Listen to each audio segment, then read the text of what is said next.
Hello students, आज हम पढ़ेंगे क्लास 7 की ज्योग्राफी का चैप्टर 1 एनवायरनमेंट। स्टूडेंट्स, इस चैप्टर की स्टार्टिंग में ही एक स्टोरी दी गई है जिसमें बताया गया है कि लंबी छुट्टियों के बाद रवि जो था वो अपने स्कूल जाता है। जब उसने स्कूल जाना शुरू किया तो उसने नोटिस किया कि उनके स्कूल के पास एक प्लेग्राउंड था, एक इकलौता प्लेग्राउंड था जिसमें वो खेलते थे। तो उसमें खुदाई का काम लगा होता है, खुदाई का काम चल रहा था। लोगों का कहना था कि उस प्लेग्राउंड में एक बड़ी सी बिल्डिंग बनेगी जिसमें फ्लैट्स बनाए जाएंगे। ये सुनकर रवि को बहुत दुख होता है, उसकी आंखें भर जाती हैं।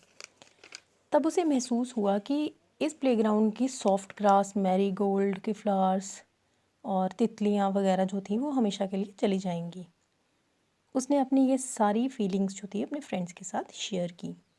जब वो असेंबली में गए तो उनके प्रिंसिपल ने भी बड़ी उदासी से बताया कि देखो हमारा एनवायरनमेंट कैसे और कितनी तेज़ी से चेंज हो रहा है। फिर उसके बाद क्लास में रवि ने अपनी टीचर से पूछा कि एनवायरनमेंट क्या होता है।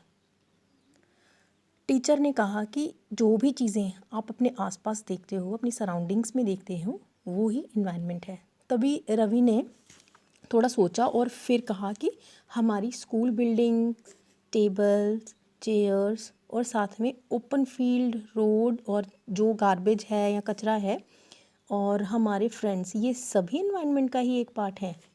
टीचर ने जवाब दिया, हाँ, लेकिन इसके अलावा कुछ चीज़ें हमारे नेचर ने भी क्रिएट की हैं, बनाई हैं, जैसे माउंटेन्स, रिवर्स, एनिमल्स वगैरह। कुछ चीज़ें जो हैं वो लोगों द्वारा भी बनाई गई हैं, मैनमेड भी हैं, जैसे रोड्स हो गए, कार्स, क्लोथ्स वगैरह। फिर टीचर ने बच्चों को एक पेयर बनाने के लिए कहा। उन्हें कहा कि आप एक पेयर बनाइए और उन्हें मैनमेड और नेचुरल ऑब्जेक्ट्स के नाम लिखने के लिए कह दिए टीचर।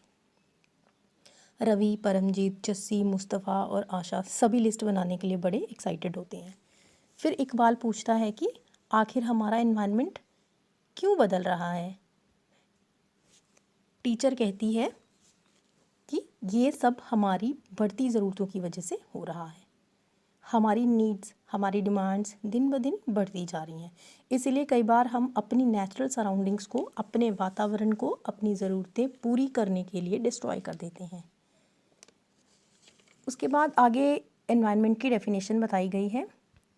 पीपल, प्लेस, थिंग्स और नेचर, जब ये सारी चीज़ें एक लिविंग ऑर्गेनिज्म के पास होती हैं तो उसे एनवायरनमेंट कहते हैं। यानी ये एक कॉम्बिनेशन है नेचुरल और ह्यूमन मेड चीज़ों का। कहने का मतलब है कि जहाँ पे नेचुरल एंड ह्यूमन मेड दोनों चीज़ें आती हैं उसे एनवायरनमेंट कहते हैं। और उसके अलावा नेचुरल एनवायरनमेंट में बायोटिक एंड एबायोटिक कंपोनेंट्स आते हैं। बायोटिक यानी जितनी भी लिविंग थिंग्स हैं, फिर चाहे वो प्लांट्स हो या एनिमल्स, और एबायोटिक वो हैं जो नॉन लिविंग एलिमेंट्स होते हैं, जैसे कि माउंटेन्स वगैरह जो हो गए, पहाड़ हो गए या लैंड हो गया, ये सारे जो हैं ये एबायोटिक कंपोनेंट्स में आते हैं।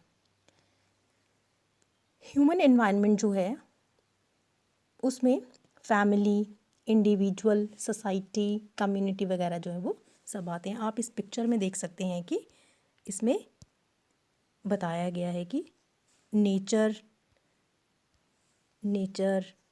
के जो नेचर है, फिर ह्यूमन मेड है, फिर ह्यूमन है, ये सारे जो हैं ये एनवायरनमेंट के कंपोनेंट्स हैं। तो फिर उसके बाद हमारा अगला टॉपिक आता है natural environment. Land, water, air, plants and animals, ये सब मिलकर एक नेचुरल एनवायरनमेंट बनाते हैं। जैसे कि आपने पिछली क्लास में lithosphere, hydrosphere, atmosphere and biosphere के बारे में पढ़ा था। तो चलिए इन सब के बारे में हम कुछ और ज़्यादा फैक्ट्स पढ़ते हैं।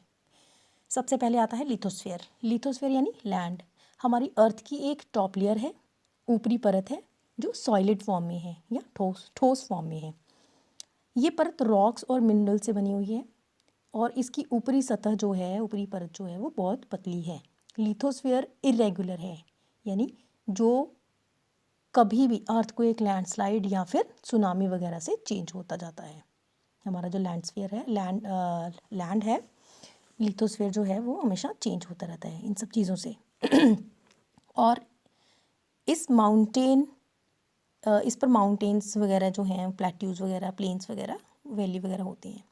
लिथोस्फीयर कॉन्टिनेंट्स में भी है और समुद्र तल भी जो है इसी का बना हुआ है, यानी दोनों जगह मौजूद है, ओशन फ्लोर्स पे भी और कॉन्टिनेंट्स दोनों पे। लिथोस्फीयर यानी लैंड बहुत ही इम्पोर्टेंट है हमारे लिए, जिस पे फॉरेस्ट होते हैं, ग्रासलैंड्स होते हैं, यानी घास के मैदान जिन पे पशु वगैरह जो है वो चरने जाते हैं। और उसके बाद एग्रीकल्चर भी इसी लैंड पे किया जाता है। और हमारे जो घर हैं, बिल्डिंग्स हैं, हम सभी जो हैं वो लिथोस्फीयर पे ही बनाते हैं। अगर लिथोस्फीयर ना हो तो हमारे घर भी बनाना पॉसिबल नहीं है। लिथोस्फीयर पे बहुत सारी मिनरल्स भी पाए जाते हैं, खनिज पदार्थ पाए जाते हैं, जैसे कि गोल्ड है, आयरन ओर है, जिंक है, सिल्वर है, ये सारे जो है वो पाए जाते हैं। उसके बाद हाइड्रोस्फीयर के बारे में ये बताया गया है कि हाइड्रोस्फीयर में सारी वाटर बॉडीज़ आती हैं, जिसमें रिवर्स, लेक्स, ओशन, सीज वगैरह सब आती हैं। पानी हमारे लिए बहुत इंपॉर्टेंट है, बहुत ज़रूरी है। इस धरती पे जितने भी लिविंग बींग्स हैं सबके लिए हाइड्रोस्फीयर बड़ा ही इम्पॉर्टेंट रोल प्ले करता है। और उसके बाद आता है एटमॉस्फेयर यानी एयर, हवा। ये एक पतली सी लेयर है जो हमारी पृथ्वी के चारों ओर पाई जाती है। एटमॉस्फेयर हमारी पृथ्वी के आसपास कैसे रह पाता है? सिर्फ अर्थ के ग्रेविटेशनल फोर्स की वजह से। जो हमारी अर्थ है उसमें ग्रेविटेशनल फोर्स है जो चीज़ों को पकड़ के रखती है, उन्हें होल्ड करके रखती है। यही ग्रेविटेशनल फोर्स एटमॉस्फेयर को पकड़ के रखता है और यही एटमॉस्फेयर हमें सन की हार्मफुल रेज से भी बचाता है और सूरज की जो तपती धूप है उससे भी प्रोटेक्ट करता है। एटमॉस्फेयर में बहुत सारी गैसेस होती हैं, जैसे कि ऑक्सीजन है, नाइट्रोजन है, कार्बन डाइऑक्साइड है, नियॉन, आर्गॉन, ये सारी जो गैसेस हैं ये उसमें पाई जाती हैं। और इसके अलावा डस्ट पार्टिकल्स और वाटर वेपर्स भी होते हैं। और जो भी चेंजेस वगैरह एटमॉस्फेयर में आते हैं उसी की वजह से वेदर और क्लाइमेट दोनों में ही चेंजेस होते हैं। जैसे कभी गर्मी होती है तो कभी सर्दी हो जाती है, कभी बारिश होती है तो कभी क्लाउडी होता है। ये सब जो है ये एटमॉस्फेयर के चेंज होने की वजह से ही होता है। प्लांट एंड एनिमल किंगडम जो है वो मिलकर लिविंग वर्ल्ड बनाते हैं, जिसे हम क्या कहते हैं? बायोस्फीयर। बायोस्फीयर अर्थ की एक नैरो जोन है जिसमें लैंड, वाटर एंड एयर, ये तीनों चीज़ें जो हैं वो एक दूसरे के साथ इंटरेक्ट करती हैं, जिसकी वजह से अर्थ पे लाइफ जो है वो पॉसिबल है। यानी अर्थ ही एक ऐसा अकेला प्लानट है जिस पे एयर, वाटर, लैंड, ये तीनों चीज़ें जो है वो पाई जाती हैं। इसके अलावा किसी भी प्लानट पे ये चीज़ें जो है वो नहीं हैं। अब आगे बढ़ते हैं, इकोसिस्टम क्या होता है। इकोसिस्टम एक ऐसा सिस्टम है जिसमें लिविंग ऑर्गेनिज्म एक दूसरे लिविंग ऑर्गेनिज्म के साथ इंटरेक्ट करते हैं, मिलकर रहते हैं, और उसी के साथ फिजिकल और केमिकल फैक्टर्स हैं जो एनवायरनमेंट के जिनमें लिविंग ऑर्गेनिज्म रहते हैं उनके साथ इंटरेक्ट करते हैं, इसे इकोसिस्टम कहते हैं। जैसे कि एग्जांपल्स के तौर पे देखें तो डेजर्ट हो गया, फॉरेस्ट, एक्वेटिक इकोसिस्टम वगैरह, ये सारे जो हैं वो इकोसिस्टम का ही पार्ट हैं, यानी जिसमें living and non living elements एक दूसरे के साथ इंटरेक्ट करते हैं, रहते हैं, उसे इकोसिस्टम कहते हैं। जहाँ हम सब लिविंग ऑर्गेनिजम्स, प्लांट्स से, ट्रीज़ से फ्रूट्स और फूड वगैरह लेते हैं, यानी हम प्लांट्स और ट्रीज से कुछ ना कुछ लेते हैं, एनिमल से भी हम कुछ लेते हैं, यानी हम एक दूसरे पे डिपेंड है, तो इसको हम कहते हैं इकोसिस्टम। आगे ये बताया गया है कि जो प्लांट्स हैं, एनिमल्स हैं और सभी ह्यूमन बीइंग्स जो हैं वो एक दूसरे पे अपनी ज़रूरतों के लिए डिपेंड हैं, यानी हम हर किसी पे किसी ना किसी नीड के लिए, किसी किसी ज़रूरत के लिए वो हम डिपेंड है किसी न किसी पे। जैसे प्लांट्स जो हैं वो अपना खाना सनलाइट और वाटर से बनाते हैं, और जो हर्बीवोरस एनिमल्स होते हैं ना जो घास खाते हैं, वो प्लांट्स को या घास खाते हैं। और उसके बाद जो प्लांट्स हैं, ये कार्निवोरस एनिमल्स जो हैं वो फ्लैश ईटिंग एनिमल्स होते हैं, वो आगे घास खाने वाले जो एनिमल्स उनको खाते हैं। इसी तरीके से ये जो फूड चेन है ये चलती रहती है।